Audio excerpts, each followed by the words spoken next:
Hello. Welcome everyone to the Paris Worldwide Invitational 2008 Q&A grab bag panel. I'm Tom Chilton, lead game designer for World of Warcraft, and we'll do some more introductions. Hello, I am Jay Ellenbrack. I'm the lead producer for World of Warcraft. Hi, I'm Rob Pardo. I'm the Executive Vice President of Game Design at Blizzard, and I was actually the original lead designer of World of Warcraft. Hello, I'm Corey Stockton. I'm the lead level designer on World of Warcraft. Hi, I'm Frank Pierce, Executive Vice President of Product Development. I'm the executive producer on World of Warcraft. I'm the executive producer on StarCraft 2. And if you have Diablo 3 questions, Rob is the executive producer on Diablo 3. He failed to mention that. All right, so we can I'm sorry, have it's a questions WoW about pretty grab much bag. anything. Wow, this is WoW only, Frank. World of Warcraft only, thank you. Hi guys. Apart from the one you've just this second shown, why has there never been a gnome in a Warcraft cinematic? Actually, there's lots of gnomes in the Warcraft cinematics. They're just so short that you don't see them in the camera view. I just want to say, absolute fantastic job on the Sunwell. It's got to be hands down the best raid instance I've ever done, including Nexaramis. There's too much nostalgia there, I think. The time difference between the Burning Crusade and the Sunwell was roughly 9 to 10 months. Are you planning to do exactly the same thing with now the Sunwell's been released? Most people are going to start killing Kil'jaeden in the next 2 months. So give another, 6 months on top of that. Are you going to wait that much long to release another major content patch, or are we going to have to wait till Wrath of the Lich King comes out? That sounds suspiciously like you're asking for a release date for Wrath of the Lich King. Wrath of the Lich King will be released tomorrow. No. Now, if any of you got a chance to play the demo today, you could tell that we're not quite ready to release. We actually have announced, on a very serious note, we have announced that the Sunwell is the very last content patch before the release of Wrath of the Lich King. Obviously, we haven't said when that's going to come out and aren't ready to do that yet. So, thanks. Hello. What about the range bug for Feral Druid? We're in the process of reevaluating the way we gauge the target distance from the model distance. So hopefully that's something that we can address with the beta of Wrath of the Lich King. Can't say for sure yet, though. I have a question about talent trees in Wrath of the Lich King. I know that they're under development still. From what I've seen, it looks like one talent tree for each class is gearing towards PvP and won't be necessarily raid viable. Do you have any comments on that? It's certainly not intended for any given tree to be a PvP tree. I think it's more that what tends to happen is as players min-max their characters, one tree emerges to be the most well kind of liked PvP tree for that class. But as much as we reasonably can, we try to make all the different trees viable for different parts of the game. So about the inscription profession, will it be a profession for casters, for melee, for both? And what will be the primary gathering profession to match it? So for the inscription trade skill, it's actually intended to be either for casters or for melee. The primary mechanic is that you'll be able to choose between several major and minor inscriptions, and those inscriptions benefit the spells that your character has. It works for any character class. And currently it looks as though we'll be using herbalism as the associated gathering skill. Hi, I'm wondering if you have plans for Linux client support, and if not, what are the main obstacles as you see it? We don't have any immediate plans for support of a Linux client. As far as obstacles go, not too many. Early on in the development phase, we had a Linux version that we were using for compatibility testing purposes, so it's certainly something that we could do. It's just something that we don't have any immediate plans for. Good evening. I would have a question about the future design of the warrior class. For the time being, the druid, for instance, is able to tank and DPS with a single talent tree. From what we heard this morning, the Death Knight will be able to fill both roles of tank and DPS quite effectively. For the time being, the warrior is quite handicapped if he doesn't invest all his points in DPS or tanking. There's not quite a synergy between the talent tree, so I was wondering if you intend to facilitate things for DPS warrior to be able to tank 5-man content or to have tank raid content and the other way around. Yes, we do actually have plans to improve the warrior in both respects. We plan to help the protection warrior be able to do more damage than it does right now relative to other classes, both through the heroic strike improvements that we have and also the revenge improvements, and potentially by giving shield slam to all the warriors. That would be a mechanic that we would use to improve the other spec's ability to tank. Hi, my question is, at the beginning of the game, most classes were intended for a specific purpose, and on behalf of them being boring, most of the classes became hybrids and got their gameplay really, got a variance in the gameplay. And what are your plans on varying the gameplays of classes like thieves or hunters, or classes that are still really based on one activity? Well, as far as whether the original character classes were boring and one-dimensional, I would just blame Rob. So we actually did design a lot of the character classes to have kind of hybrid capabilities right from the beginning. And we've actually, as much as possible, focused a lot of our effort on trying to make sure that the classes are still distinct, even though a lot of them have crossover roles. So as far as what our continuing philosophy is, we do plan to continue to keep the classes as distinct as possible. So even though we might have more classes that can tank than we did when the game originally came out, we want them to all feel like they tank differently. So we still feel like that preserves the integrity of having distinct classes. So about the voice chat, is it planned to be able to modify our voices to fit the voice of the character? No. No.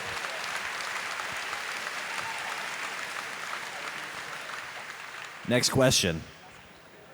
Yeah, so people have actually asked for the ability to do that. Certain other chat programs have done that with kind of mixed success. It's an interesting idea, one we really haven't spent a lot of time thinking about, because it does have some pretty serious disadvantages whenever you start to go messing with people's voices. Invariably, whatever you decide doesn't work with certain tones of voices, so you can make Tom's voice sound very deep and very, very cool, but that doesn't work for people who necessarily have the higher end voices. So it's kind of an interesting challenge. Something we are going to do is we're going to modulate the tones of the Death Knight voice emotes. So any of the Death Knight voice emotes, so even if you're playing a gnome Death Knight, you'll still sound like a gnome, but it's modulated to sound a lot more Darth Vader-like, for example. The same goes for each race. What's the story with Crow Threadstrong in Shatrath? Will he ever get that fruit cart moved? Will he shut up and leave us alone? The fruit vendor is a very important part of the Shatrath City lore. I am shocked. If Chris Metzen were here, he would be so angry right now. Do you think that adding new classes will disturb the balance of the lineup for 25-man raids? Yes. I think that's inevitable, that the balance will be disturbed somewhat, but I think the question is whether or not we're happy with the end result. I think that really what we want to see is for all classes to be reasonably represented in a raid. At the end of the day, what really matters is that it's still 25 people showing up, and whether or not those 25 people are playing different classes, maybe not, but hopefully everybody still feels like their class has a chance to have success in a raid. I have a Death Knight question. How viable are you planning on making the Death Knights as in the main tanking role of 25-man? And how do you see them working with the other pre-existing tanking roles? We, for the most part, want the tanks to feel extremely interchangeable, at least at the 5-man level. At the 25-man level, we're hoping to specialize the tanks in different areas. One of the things that we talked about in the class panel is that we want to specialize the Death Knight toward tanking against casters. So there should be certain encounters in pretty much any raid instance where the Death Knight really shines as a tank.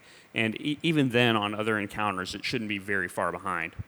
Okay, so will we be able to use flying mounts in Northrend, and will there be new ground or flying mounts? Yes, we are planning to let players use flying mounts in Northrend. We want you to not necessarily have to rebuy the mount from the beginning, so you might have to go through some sort of process of attunement. We haven't exactly laid out the plan of how we're going to give you the flying mount, but yes, you are going to be able to use flying mounts in Northrend. Their wings just might need to be defrosted a little bit. We do plan for players to be able to use their flying mounts once again at level 77. And then we also plan to add new flying mounts that look new or different or cool, potentially even are able to carry passengers as just different alternatives that you can use once you're at level 80. Hi, you guys. Just wanted to ask you a little bit more about the retribution sort of changes you're looking to make. I mean, over the last 2 years, you haven't really given much confidence to the retribution community. And I understand you're looking to make some sort of changes. Can you tell us a little bit more about the itemization changes you're looking to make? So there are several things coming along the pipe. Number one, we plan to fix the itemization so that the itemization is shared with warriors and death knights. And then we also plan to continue to enhance both their group utility, what they bring to the group as far as benefits to melee DPS, and then also how much DPS they're able to put out themselves. We'll be able to change our haircut, but will we also be able to visually change our armor and weapons? Well, one of our core philosophies is that we want the way your character looks to be an indicator of what you've accomplished within the game. So we actually have to balance that against the ability for players to customize. That way, when you look at another player in the game, you immediately kind of know what they've done. However, with Wrath of the Lich King, we do plan to make an improvement on that in that the armor sets that are used for raiding versus PvP look completely distinct from another. They aren't shared in any way. Well, I got the question. Will Feral Druids get new skins in Lich King? Because we got the same skin from the beginning of WoW. So that is something that we have talked about and something that there's been a lot of, let's say, Druid community desire for. It's interesting in that we have to be careful with what we change because while that sounds like a good idea to you personally, other people who are Druids may not necessarily think that's the best idea. We've had interesting things happen whenever we either intentionally or inadvertently change something that the players feel is very dear to them. So, we changed accidentally some rogue stealth animations a few months back, and the outcry we got from the community was amazing, even though in our view, we actually improved the look of the animation. So we do have to balance between keeping things as they are and what players are used to and the desire for new type stuff. Okay, this is a related question. Will feral or will druids, for example, get male or female optional forms to choose from, perhaps? We're thinking about swapping out flight form for male and female forms in feral. No? Okay, go ahead. However, what we do plan to do is we actually plan to have a new model for when you go into dire bear form. We also plan to introduce the dire cat. So at the very least, those should get some new upgrades. So obviously the focus of the expansion is going to be Northrend, but I was wondering what changes you're going to make in Kalimdor and Eastern Kingdoms, specifically filling in areas that are currently blank, like Hyjal or Northern Plaguelands. I think anyone would agree with you that we're huge fans of the old world just as much as we are of making content for any of our new expansions. I can give you a couple examples of a few new things. We're going to be adding a harbor to Stormwind. And that's going to be one of the new ways that you'll be able to get transport out to Northrend. We'll also be extending an area near Eastern Plaguelands to give kind of a home for the Death Knights for their starting experience. Players will be able to access this, when you're able to roll a Death Knight at level 55. Another example of that this is not necessarily something that fits in that same realm, but arenas. We're planning on putting one of our new arenas actually in the back of Orgrimmar, in the empty arena that's there now. So I think that's just a great example of we want to keep the old world alive as much as everyone else out there wants to play in it. So, we want people in the cities and playing through those areas just as much as they always have. All right, so we have the Gnome Death Knight coming up. What about Gnome Paladin? Well, I was going to say yes, but by popular vote, I'm going to have to say no. Hi there. Questions about PvP and arenas. In Season 4 and the expansion, how do you plan on improving the class and balance? With Season 4 starting, we do have a couple of minor adjustments coming up in patch 2.4.3. That should be out sometime in the near future. That should help kind of tune class balance slightly, mostly to favor casters a little bit. And in addition, it's very hard to say about with the expansion. What we do know is that anytime we add another 10 levels, add all those new spells and talents, and we add a new character class on top of that, balance is definitely going to change. Certainly the game will not look like it does today. Balance will be different. But hopefully, by the time we actually, ship the game, we'll have resolved the balance to be at a new kind of acceptable level. Hi. I play a Dwarf Hunter, and I think that line of sight seriously gimps us. And I was wondering if the new arena 80 is going to have as much line of sight in it as these other arenas. And they're rogues. There's a lot of lessons we learned from the arenas that we currently have out there, line of sight being one of those, and how much that affects players, even little Corey small has a things. hunter. Yes. Affects me more than your warrior. So one of the things we're planning for Northrend is to introduce dynamic line of sight into arenas. So for instance, you might have, instead of a pillar that's stationary, that pillar might go up and down on a specified amount of time, every 20 seconds, something like that. We can also have obstacles now that can create line of sight that can be moved into play and put out of play. It's just a balance of how much of that randomness we want to put into the arena versus player skill. We will actually have a lot more info on the arenas in the PvP panel tomorrow. We'll be showing some layouts of the arenas and some screenshots of what they look like. So if you're interested, you can check that out tomorrow. Something to add would be that when we were in the early stages of testing the arena system, the first place we tested it out was just in an open arena without any line of sight. And what we found is that the battles weren't nearly as interesting as we would hope that they would be without any kind of line of sight effect at all. So we feel like it's important for there to be something, but we have to strike the right balance between how much that we have. You could see that even Nihilum could not kill Jaden, even after several weeks of their first kill. And as you could remember, only few people saw Kel'Thuzad dead before the Burning Crusade came out. Do you plan that you will nerf Sunwell Plateau before Wrath of the Lich King comes out?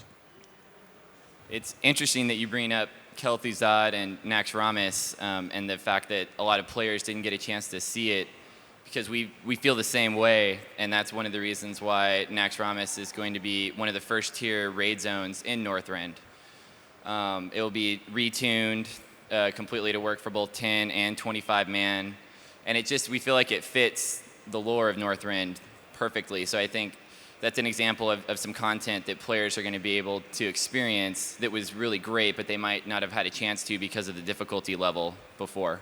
As far as the difficulty of Kill Jaden goes, really, he's designed to be the overall end boss for Burning Crusade as an expansion as a whole, and he kind of fits that position as being that one unobtainable goal for players. We want them to get to it over time, and so we don't currently have any plans to nerf the encounter to make it easier, because I think that once you do that, the fight necessarily changes all the time. It just depends on the balance of the players. We watch the game constantly, and if we feel it needs to be changed, we'll do it, but we don't have any current plans to now. Okay, so for the moment, PvE players have to do PvP to get better optimized for PvE, and the reverse is also true. Is the plans to better separate PvP and PvE? It's actually a very fine line that we try to walk. We don't want for any PvE players to feel like they absolutely have to PvP, and we don't want PvP players to feel like they absolutely have to PvE. But at the same time, we want there to be enough stuff in there that rewards you if you do, to where you don't feel like the different games kind of cut each other out. So we'll continue to try to work on that balance with the expansion. We do have a lot of itemization changes in mind for how we can try to smooth some of the kind of bumps out. But overall, we want to keep both parts of the game very vibrant. Hey, can warriors look forward to retaliation becoming less useless in Wrath of the Lich King? We will have swarms of mobs that attack you. Don't you think that with all the patches, the game is getting easier and easier, and it's increasing the number of noobs?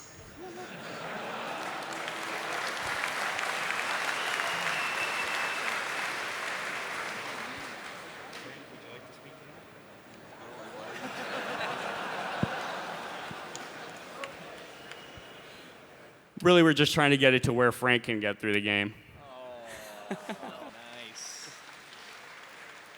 No, I mean, one of the things that we value very much at Blizzard is the ability for our game to be easy to learn and hard to master. We try to make sure that there's content that overall the game feels like it's very easy to get into, but at the same time that there's content that's very difficult. I think the question that got brought up earlier about whether we're going to nerf the COULDNT encounter because it's too hard is a pretty good illustration of that. And the other thing that you'll probably see over time with World of Warcraft is you're definitely going to see more noobs play, because with the system requirements, we try to keep the system requirements very low. So as the years pass and more people are able to play it because people are slowly upgrading their computers, I think you're going to see a more and more casual audience play the game as the years go by. Could you give us an idea of which party buffs are likely to become raid buffs in Wrath of the Lich King? Well, one of the sneak peeks that we kind of gave during the class panel is that we intend for most of the shaman totems to actually affect nearby raid members. In addition to that, we also plan for the Unleashed Rage for the shaman to affect nearby members, and Battle Shout.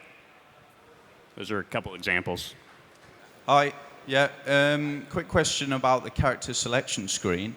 Is there any chance that we'll get some management tools so you can select the order of which characters fall across the screen, such as time played, things like that, or drag and drop? What's your views on that? It's definitely a very good idea. It's just a question of when we'd be able to prioritize it and get it in. Do you have any plans to add more viability to claw spec for rogues, since in raiding at the moment sword spec's the only real choice for maximum DPS? So we definitely do intend to make improvements as far as that goes in Lich King. One of the things that fell behind, obviously, was daggers. And daggers feel very, close to the kit of the rogue class. So we do intend for daggers to be very strong in Lich King for rogues. Okay, we've had quite a few druid questions, but will druids have an epic ground form? Don't have any current plans for epic ground form for druids.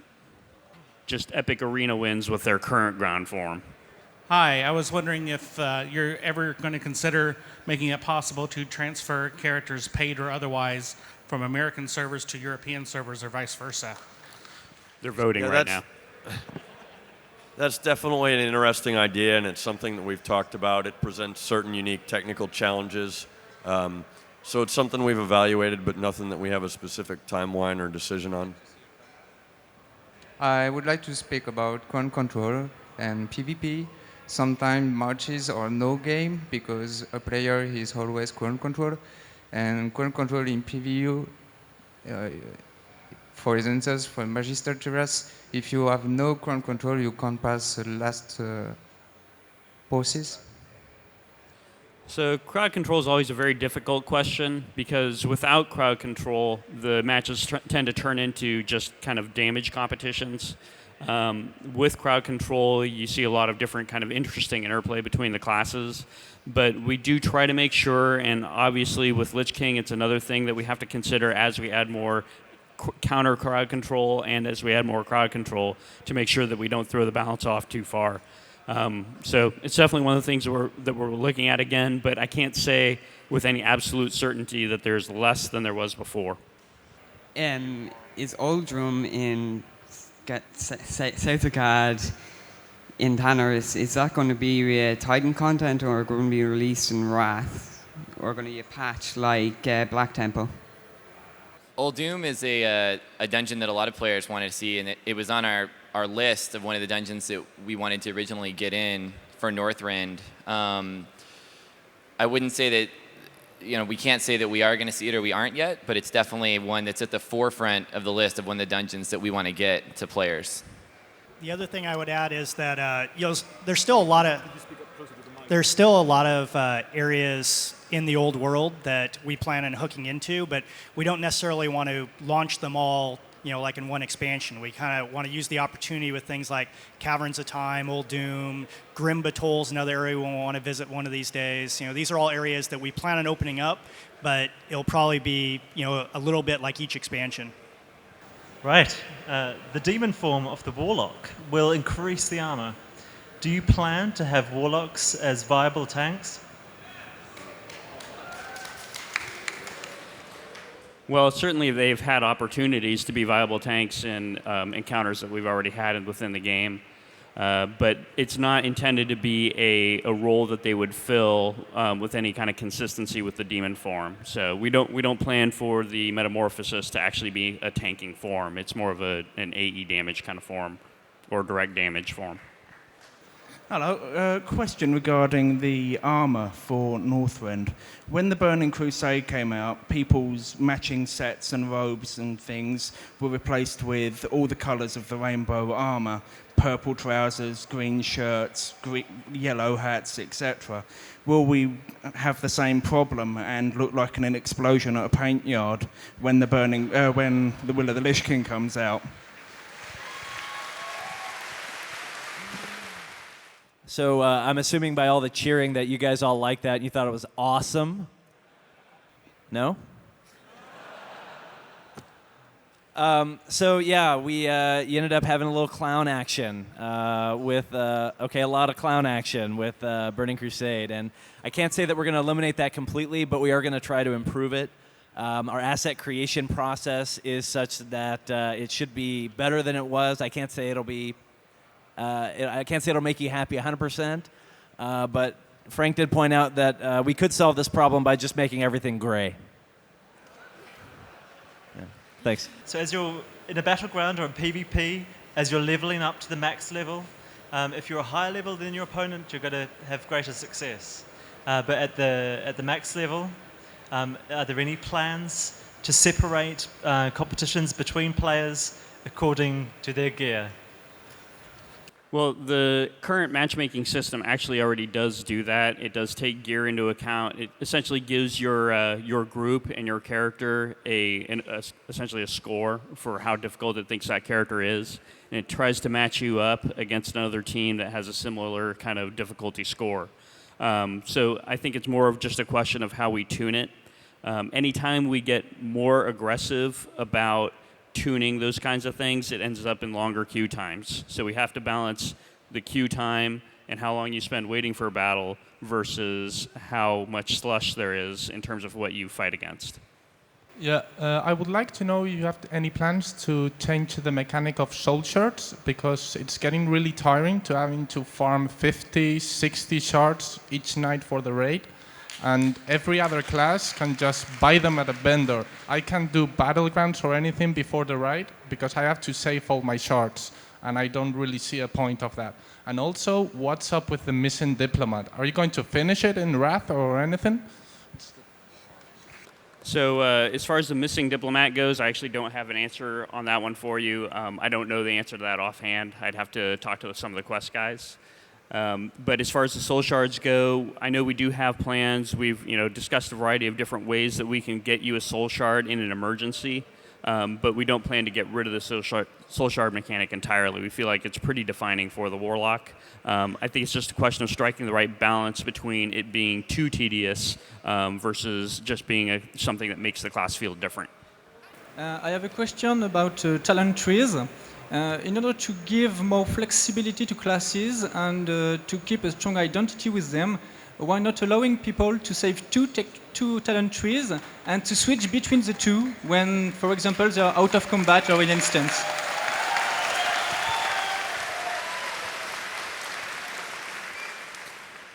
So we actually are working on a plan for how we'll be able to give players more easy access to two different talent specs. So we'll probably give more details about that in the future. Good evening. It's a quick question. The animal boss in Karazhan, why does it drop so crappy loot? A single batch of justice could be nice.